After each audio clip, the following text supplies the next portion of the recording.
Correct sleeping position क्या है? जी, हम बात कर रहे थे कि डिपेंड करता है, अगर आपकी सुपाइन पोजीशन यानी सीधा आप अपने बैक पे लेटते हैं तो बैक पे लेटें, कोई ऐसा इशू नहीं है। लेकिन इसमें अगर आपको आर्थराइटिस है, आपको गर्दन में दर्द है, घुटनों में दर्द है, कमर में दर्द है, तो उस वक्त इस पोजीशन को बहुत केयरफुली आपने हैंडल करना है।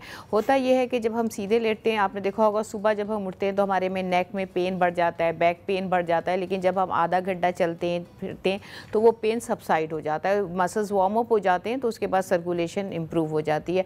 जब हम लेटे हैं, जैसे मैंने कहा कि कर्व ये जो है उसको सपोर्टेड होना चाहिए। आपने ऐसा तकिया लेना है, जैसे कि आपने देखा होगा इंक्लाइंड पिलोज आते हैं, सर्वाइकल पिलो कहते हैं, या फिर आपने कोई भी टॉवल या नेक रोलर यहाँ पे नेक के नीचे रखना है जब आप सुपाइन पोजीशन में हो, ताकि आपका नेक और स्पाइन एक स्ट्रेट अलाइनमेंट में हो। उसके बाद आपने नी जॉइंट के नीचे आपने एक पिलो रखना है ताकि आपके हिप पे प्रेशर ना आए और आपके नी पे प्रेशर ना आए।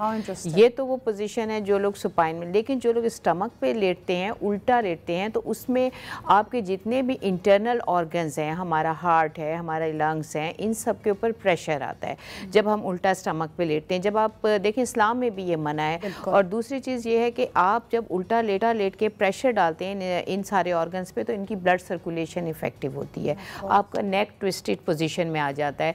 तो ये तो बहुत ही ख़तरनाक पोजीशन है, आपकी ब्लड सर्कुलेशन इफेक्ट। सबसे ज़्यादा जो रिकमेंड की जाती है पोजीशन, अगर आपको आर्थराइटिस है या आप प्रेग्नेंट हैं, तो आपको साइड लाइंग पोजीशन जो है करवट से लेटना बहुत अहम समझा जाता है। एंड ये भी होता है कि लेफ्ट के right, I believe left is considered to be better. Left जो है, जब हम साइड लाइन पोजीशन में होते हैं, लेफ्ट पोजीशन पे हम जब लेटते हैं तो हमारी ब्लड सर्कुलेशन जो है वो एक तो हम असिस्ट कर रहे होते हैं हार्ट की तरफ ब्लड सर्कुलेशन को, हार्ट बड़े अच्छे तरीके से ब्लड को पंप कर रहा होता है।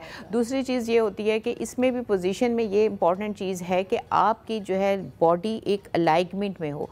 आपका जैसे अब आप लेटे हैं तो आपका नेक ऐसे नीचे ना चला जाए, आपने बहुत बड़ा पिलो ले लिया तो नेक यूँ चला जाएगा, छोटा पिलो नहीं लिया तो नेक ऐसे चला जाएगा और आपकी स्पाइन यूँ सीधी है। तो आपने ऐसा पिलो लेना है कि साइड लाइन पोजीशन में भी आपका नेक जो है आप लेवल में हो, अलाइनमेंट में। तो तकिया इतना बड़ा होना चाहिए, यानी शोल्डर और नेक के दरमियान, कि आपका नेक स्पाइन इस तरह पोजीशन में आ जाए। और उसके बाद जब हम आएंगे, पेल्विस की सपोर्ट के लिए ज़रूरी होता है, जब हमारी टांगे ऐसे हम रख लेटे हैं तो ये दो टांगे तो हैं तो ये नीचे आ जाएगी ऊपर वाली, तो हमारी अलाइनमेंट ख़राब हो जाएगी। हमने पिलो रखना है दोनों टांगों के बीच में, घुटने के पास, और उस पिलो की वजह से हमारी टांगे बिल्कुल स्ट्रेट आएंगी, हमारी बॉडी एक स्ट्रेट और अलाइनमेंट पोजीशन। बट ये बड़ा मुश्किल है वैसे doctor Shabana and doctor Rana, मैं आपसे कंटिन्यू करना चाहूँगी कि you know how is it कि अब हम इतने तकिए तो नहीं रख सकते बिस्तर के ऊपर, काफ़ी केसेस के अंदर हम लोग इग्नोर भी कर जाते हैं। और ऐसे इतने तकिए नहीं, नेक के नीचे तो तकिया लेते ही है ना हम लोग, घुटने के बीच में आप कह रहे हैं, वो तो रखे, आप देखें बड़ी कंफर्टेबल पोजीशन। आई नो, वो मैंने प्रेगनेंसी में किया था, बट प्रेगनेंसी के बाद तो मैंने छोड़ ही दिया बिल्कुल। नहीं, नॉर्मली उसको तो सपोर्ट नॉर्मली में भी करना है, बट या आई मीन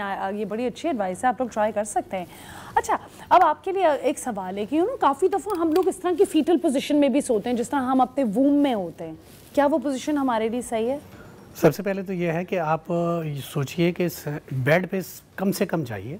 अगर आप कोशिश करें तो आप बैठने की पोजीशन में रहें, और अगर आपने टीवी देखना है तो कुर्सी पे बैठ के, सोफे पे बैठ के नहीं देखना। ठीक है। अगर आपका बेड ज़्यादा यूज़ करते हैं अगर आप बैठने या लेटने के लिए, तो याद रखिएगा कि ये हम लोग कहते हैं रिटायर्ड लोगों के लिए होता है एक्चुअली, उनके लिए सिर्फ बेड हो जाता है। तो वो बेड पे ज़्यादातर वो लोग लेटते हैं जो रिटायर्ड होते हैं, मतलब अबव 50-60, वो बेड पे ज़्यादा रेस्ट करते हैं।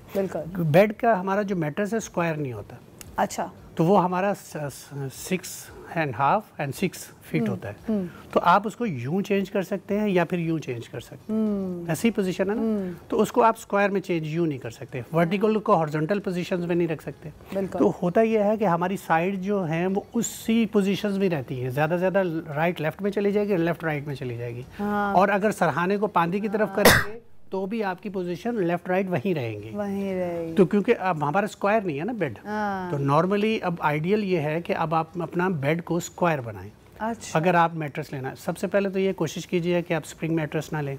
अच्छा। और अगर आप यहाँ बैठ के बहुत सारे इस वक्त नाजरीन हमें देख रहे हैं, तो हम उनको कहना चाहेंगे कि अगर आप ये कहें कि आपका मैट्रेस ख़राब है, तो अक्सर लोग कहते हैं मैट्रेस तो ख़राब नहीं है, लेकिन अगर आप उसकी मिडल सरफेस में लेट के देखें तो अगर वो हार्ड है तो इसका मतलब आपका मैट्रेस ख़राब हो गया।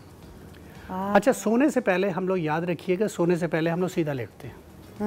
हम कोई चीज़ भी देखते हैं और हम लोग अगर और हम फोन भी यूज कर रहे होते हैं तो अक्सर सीधा ही लेटे हुए होते हैं। एंड फोन यूज करने का भी आपने फोन यूज नहीं करना लेट के, क्योंकि आप हाथ को उठा के यूज कर रहे होते हैं, ग्रेविटी उसको मुस्तकिल आपके हाथ को पुल कर रही होती है, इतना बड़ा वेट जो है। अगर मैं ये कहूँ कि आप अपने हाथ को 1 मिनट यूं रखें तो आप 1 मिनट नहीं होल्ड कर सकते अपने हाथ को, क्योंकि सर्टेन वेट है ना। लेकिन इतना आप उसमें वो मुनहमिक होते हैं आप अपने मोबाइल में कि आपको पता ही नहीं होता कि आप इतनी देर हाथ को उठा के रखा हुआ, ग्रेविटी मुस्तकिल पुल कर रही है और पूरा वेट जो है आपके स्पाइन में आ रहा होता है। और आपको एलिवेट भी करना होता है ना, जब मोबाइल देख रहे हैं आप अपनी स्पाइन को थोड़ा एलिवेट करके रखते हैं। इसके अलावा यह है कि जब आप सीधा लेटे हैं तो सोने से पहले इंसान सीधा ही लेटता है, याद रखिए। और अगर आप सीधा लेटे हुए हैं, अगर आप किसी पोजीशन में हैं, नींद नहीं आ रही, तो आप अपनी नी के नीचे पिलो लीजिए, ताकि जैसे डॉक्टर शबाना ने कहा कि आपके बैक से प्रेशर हट जाएगा। और आप अपना मैट्रेस ज़रूर चेंज कीजिए, हार्ड मैट्रेस लीजिए और उसके ऊपर थोड़ा सा कंटोर शीट लगी होती है वो वाला मैट्रेस, स्प्रिंग मैट्रेस बिल्कुल नहीं लेना। तो ये तो बहुत ज़्यादा कंफर्टेबल। और दूसरी बात यह है कि जब तक आपकी फिजिकल एक्टिविटी नहीं है, हाँ, तो फिर बहुत ज़्यादा प्रॉब्लम आ सकती है। और अच्छा डॉक्टर राना, आपके लिए एक सवाल आया अभी हमें ऑडियंस से एक्चुअली, और उन लोगों ने पूछा है कि बच्चों को तो हम बोल बोल के थक जाते हैं कि आप इस पोजीशन में ना लेटें, इस तरह ना करें, इस तरह करें, तो बच्चों के साथ हम क्या करें? हम उनको कैसे बोल बोल के बंदा थक जाता है कि यार इस तरीके से ना लेटो कि गर्दन में ना दर्द हो, आंखों में स्ट्रेन पड़ेगा, उल्टा सो जाते हैं अक्सर। तो व्हाट अबाउट किड्स? देखिए, सबसे पहले तो यह है कि अगर उनको कोशिश करें उनको स्टडी टेबल एक अलग से रखें, क्योंकि ऑर्गोनॉमिक्स है, ये एक फील्ड है जिसमें फर्नीचर को डिज़ाइन किया जाता है। तो आप उनके स्टडी के जब तक वो पढ़ रहे हैं तो उस वक्त तक उनको एक स्टडी टेबल दीजिए और प्रॉपर उनके लिए चेयर होनी चाहिए, उसकी हाइट इतनी होनी चाहिए आपके, और एर्गोनॉमिक चेयर्स आर अवेलेबल। जी बिल्कुल, और उसका आपको प्रॉपर आपकी आई लेवल पे होनी चाहिए। तो ये पढ़ते हुए होना। याद है कि बच्चों को कभी भी लैपटॉप उनके बेड के ऊपर ना दीजिए, बिल्कुल मना कीजिए उनको। अगर कोई मोबाइल यूज़ कर रहे हैं तो उनको मना कीजिए। रात को लाइट का इस्तेमाल ना करें, मोबाइल की लाइट का स्पेशली, क्योंकि ये हमारे मेलाटोनिन जो है उसको कम करता है, सनलाइट मेलाटोनिन को इंक्रीज करता है, जो हमारा रिलैक्सिंग हार्मोन है। इसीलिए बच्चों को नींद नहीं आती, खाते रहते हैं और खाने के बाद उनका स्टमक जो है मुस्तकिल वर्किंग में रहता है और आपको नींद नहीं आती। तो बच्चों की डाइट का स्पेशली ख्याल रखना है, जिसमें जैसे मैंने कहा अंडा, दूध और ख़ासकर बनाना शेक्स वगैरह का इस्तेमाल करें। बूढ़े जो लोग हैं अगर अगर बेड पे मुस्तकिल लेटे रहते हैं तो आप कोशिश कीजिए उनको उठाइए और मूव कराएं, वॉक करवाएं। फिजिकल एक्टिविटी होना बहुत ज़रूरी है। बिल्कुल, एब्सोल्युटली। अच्छा डॉक्टर शबाना, आप मुझे एक बात बताएं कि अगर किसी को इस तरह की कंडीशंस हैं, जब ऑलरेडी एक बैक पेन डेवलप हो गई है, जिस तरह मुझे भी हो गई थी, तो आप क्या किस तरह की कुछ सडन मूवमेंट्स तो नहीं, सटल मूवमेंट्स बता सकती हैं जिसमें हम अपनी बॉडी को अप एंड गुड कंडीशन में रखें? और आपने एक और बहुत अच्छा पॉइंट इनिशियली रेज किया था कि हमारी बॉडी के फ्लूइड्स कम हो जाते हैं, तो फिर वो आपस में जब रब कर, तो ये हम किस तरीके से अवॉइड कर सकते हैं? हम क्या कोई एक्सरसाइज ऐसी कर सकते हैं या हम कुछ खा ऐसा सकते हैं, क्या कर सकते हैं? बिल्कुल, देखिए सबसे अगर मैंने जैसे कहा पोजीशन, पोस्चर आपने सही रखना है, डाइट आपने सही रखनी है।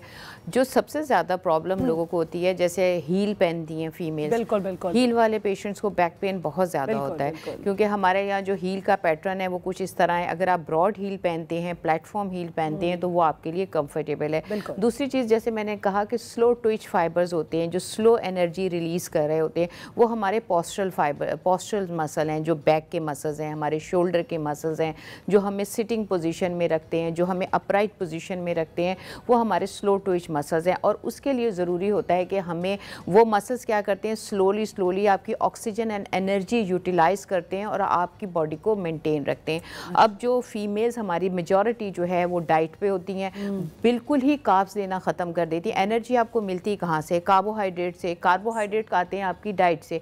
आपने डाइट में कार्ब्स बिल्कुल ख़त्म कर दिए, आपको एनर्जी कैसे मिलेगी? आपके मसल्स को खुराक ही नहीं मिल रही, तो वो मसल कैसे? आप जब सीधे बैठेंगे, अपराइट पोजीशन में हमारे बैक के मसल्स हमें रखते हैं। बैक के मसल्स में क्यों पेन होता है? रीज़न ही यही है, हम स्मार्ट होने के चक्कर में कार्ब्स बिल्कुल ख़त्म कर दिए। बस प्रोटीन डाइट, आप कार्ब्स कम कर दें, लो कार्ब्स कर दें, utilise good carbs are also and avocados में गुड कार्ब्स हैं, हम एवोकाडोज खा सकते हैं। What else? ब्राउन जितनी भी चीज़ें हैं उसके अंदर हैं, नट्स में हैं, सीरियल्स में हैं, ये सारी चीज़ें जो हैं वो आप ले सकती हैं। तो उसके बाद अगर आपने अपने किसी को अगर आपने हेल्दी रखना है तो आप उसको प्रॉपर डाइट दें ना। जब आप अपने मसल्स को डाइट ही नहीं दे रही, अच्छा आपने एक टैबलेट खा ली, बस जी हमने अपने विटामिन्स पूरे कर लिए, हमने कार्ब्स छोड़ दिया, अंडे छोड़ दिए। सबसे पहले जो हम जो चैलेंजेस करते हैं 24 30 डेज चैलेंज, और हमने अपने आप को दुबला करना है। सबसे बड़ा इसका डिसएडवांटेज है यूरिक एसिड। यूरिक एसिड जो हमारे मसल्स का बाय प्रोडक्ट होता है, ये यूरिक एसिड बॉडी से रिलीज होता है, किडनी से वैसे निकलता नहीं है, लेकिन जब आप इस तरह करते हैं तो यूरिक एसिड इतना बढ़ जाता है कि किडनी जो है उसे प्रॉपर इसको मैनेज नहीं कर पाते और इसके क्रिस्टल्स बन जाते हैं आपके जॉइंट्स में। जो लोग एकदम सडनली वेट लूज करते हैं तो उनको सबसे ज़्यादा प्रॉब्लम यूरिक एसिड का आपने बड़ा अच्छा इनफैक्ट रेस किया डॉक्टर शबाना। हम आपको इनफैक्ट बुलाएंगे यूरिक एसिड के ऊपर अलग से एक सेगमेंट करेंगे, बिकॉज मेरी एक दोस्त थी जिसको यूरिक एसिड का मसला हुआ था and then she actually ended up gaining a lot of weight. तो क्या ये इस वजह से भी होता है कि आपकी बॉडी के लेवल्स पूरे हो जाते हैं? ये बड़ा अच्छा टॉपिक है, let's spin this and we'll talk about this later. I think हमने pretty much काफ़ी चीज़ें कवर कर ली हैं। Thank you so much doctor Rana, thank you so much doctor Shabana. एक लास्ट एक बात, बिल्कुल बिल्कुल जी, मैं तमाम लोगों से कहूँगी कि कोई रॉकेट साइंस नहीं है, आप बस 20-20 का रूल रखें। 20 मिनट से ज़्यादा बैठे नहीं, 20 मिनट से ज़्यादा खड़े नहीं हो, अपनी पोजीशन चेंज करें, 20 मिनट से ज़्यादा स्क्रीन टाइम ना रखें, बस अपनी ज़िंदगी का असूल बना ले 20। तो अब क्या करूँ, 20 मिनट बाद शो खत्म कर लिया करूँ? नहीं, ब्रेक ली उड़ गई, तो होता है, बस हो गए 20 मिनट। आखिरी में चाहूँगा वो ये है कि देखिए अगर आप चल सकते हैं तो कोशिश कीजिए। बिल्कुल, मैं उठ के आप देख रहे थे ब्रेक में चल रही होती हूँ। तो कम बैठे, अगर बैठ सकते हैं तो कम लेटे। चलें, जबरदस्त। Thank you so much to you lovely people for teaching us, for guiding us, we really appreciate it.